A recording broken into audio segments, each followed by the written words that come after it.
Muara Batang Toru, Tepsel, Sumut, bongkar kasus mintv.com. Beberapa karyawan yang telah mengabdikan diri bekerja di sebuah perusahaan yang bergerak di bidang perkebunan kelapa sawit.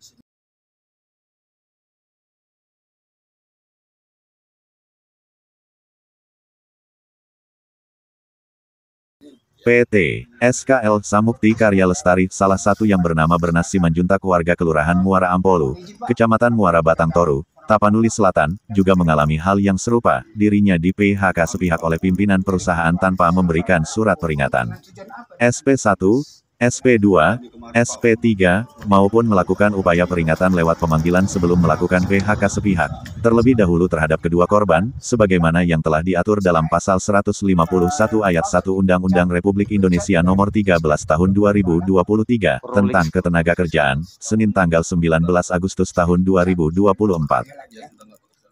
Bapak ini sama juga? Ya sama Pak, jadi sama kami berhentinya sama pada tanggal itu kemarin bulan Februari tahun 2023 yang lewat. Nah, jadi pas yang dibilang saudara Bernas bahwa kami kemarin itu udah berhenti bekerja dari SKL PT Samukti Karya Lestari udah 1,6 tahun berhenti, sudah berhenti 1,5 tahun ya. Sudah jadi bekerja lah ya? Tidak bekerja karena kami datang ke sini betulan bilang tadi masalah pengaduan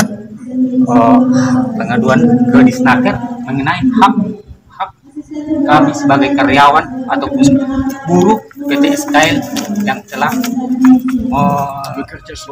bekerja selama kurang lebih 13 tahun mulai dari 2009 bulan Oktober per tanggal 1 2009 ya sampai tanggal 2 bulan Februari 2024. Jadi kurang lebih dari 13 tahun ya. Lebih lah ya. Ya lebih. Itu udah pasti lebih. Jadi berarti orang Bapak dipecat dari pihak. Permasalahan ini diketahui oleh Ketua DPD, LBH, PKR, Tipikor, Lembaga Bantuan Hukum, Perisai Keadilan Rakyat, Damianus Waruhu bersama Sekretaris, Yasafati Gulo, Kabupaten Tapanuli Tengah, Sumatera Utara, yang melakukan pendampingan terhadap korban PHK sepihak 1, Bernas Simanjuntak yang sudah 13 tahun mengabdi. 2. Roy Naulirambe, juga sudah mengabdi selama 13 tahun.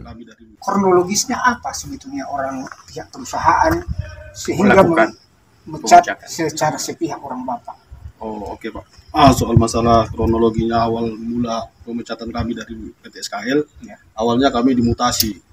Dimutasi dari divisi 1 sampai divisi 4 sampai divisi 2. Yang saya membingungkan saya itu Pak sebagai karyawan PT SKL dalam satu divisi bisa saya menerima 2 surat mutasi pada tanggal yang sama. Sementara saya sudah sampaikan sama asisten divisi 4 itu menanyakan soal posisi saya sebagai pekerja di divisi 4. Malah asistennya mengatakan kalau posisi saya tidak ada di divisi 4. Dan sehingga asisten saya jumpai kembali asisten divisi 1 dan mengatakan bahwa surat mutasi itu salah pengetikan. Dan posisi saya diposisikan di divisi 2 sebagai kerani panen. Itu Pak.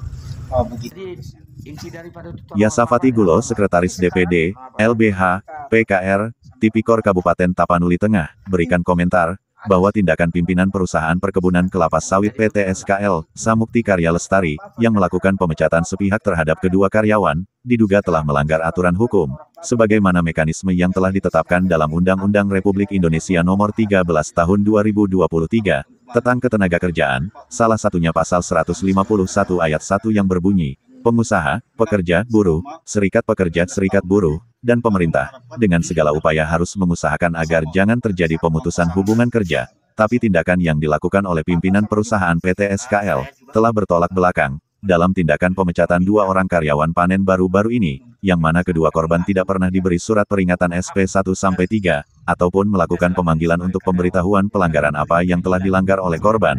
Bahkan sampai saat ini korban bernama Bernas Simanjuntak dan Roy Naulirambe belum menerima sepucuk surat pun sampai saat ini terkait pemecatan mereka, ungkap Bernas Simanjuntak. Bernas Simanjuntak warga Kelurahan Muara Ampolu, Kecamatan Muara Batang Toru, Kabupaten Tapanuli Selatan, Provinsi Sumatera Utara. Sebagai karyawan mandor panen kelapa sawit, Divisi I1, yang sudah mengabdi selama 13 tahun di PT SKL, Samukti Karya Lestari. Roy Nauli Rambe warga Kelurahan Muara Ampolu, Kecamatan Muara Batang Toru, Kabupaten Tapanuli Selatan, Provinsi Sumatera Utara, karyawan mandor Divisi I1, juga sudah mengabdi selama 13 tahun lamanya. Namun kedua korban PHK sepihak ini, mengatakan kepada awak media, sebagaimana kronologisnya dari awal bahwa mereka dimutasi ke divisi lain, dan kedua korban mencoba mempertanyakan kepada pimpinan perusahaan, kenapa mereka dimutasi. Namun mereka tidak pernah bisa ketemu, hanya security penjaga pos yang bisa mereka temui, dan security mengatakan bahwa pimpinan perusahaan lagi ada tamu dari Jakarta, sehingga jawaban dari pihak perusahaan masih di tempat yang sama. Roy Nauli Rambe mengatakan bahwa mereka 4 hari berturut datang ke SKL Pinjer pagi dan sore, sekalian mau ketemu dengan pimpinan perusahaan. Jika pimpinan perusahaan mengatakan bahwa kami mangkir selama 5 hari berturut, itu tidak benar, seandainya pun itu ditetapkan mangkir oleh pimpinan perusahaan, kan masih ada cuti kami, ucapnya mengakhiri. Damianus Waruwu, Ketua DPD LBH PKR Tipikor Perisai Keadilan Rakyat Kabupaten Tapanuli Tengah berkomentar, ini pimpinan perusahaan diduga dengan semena-mena melakukan pemecatan sepihak di mana kedua korban ini masih mempunyai tanggungan seorang istri dan anak-anak. Hal ini seharusnya menjadi bahan pertimbangan dari pihak perusahaan untuk tidak melakukan pemecatan dengan sepihak terhadap korban, atau setidaknya hal ini bisa menjadi bahan pertimbangan bagi pihak perusahaan, untuk segera membayarkan hak-hak korban berupa uang pasangon dan hak-hak lainnya. Dalam beberapa hari ke depan jika pihak pimpinan tidak menggunakan etika baik dan tidak segera memberikan hak-hak korban sebagaimana yang telah ditetapkan dalam UU Ketenagakerjaan Nomor 13 Tahun 2023, maka hal ini kita akan menempuh jalur hukum dengan menindaklanjuti sebagaimana surat pengaduan kedua korban PHK sepihak pada hari Senin tanggal 19 Agustus tahun 2024 di Disnaker Tapanuli Selatan, tegasnya mengakhiri. Tim Liputan MNTV Otaho Gondaha melaporkan.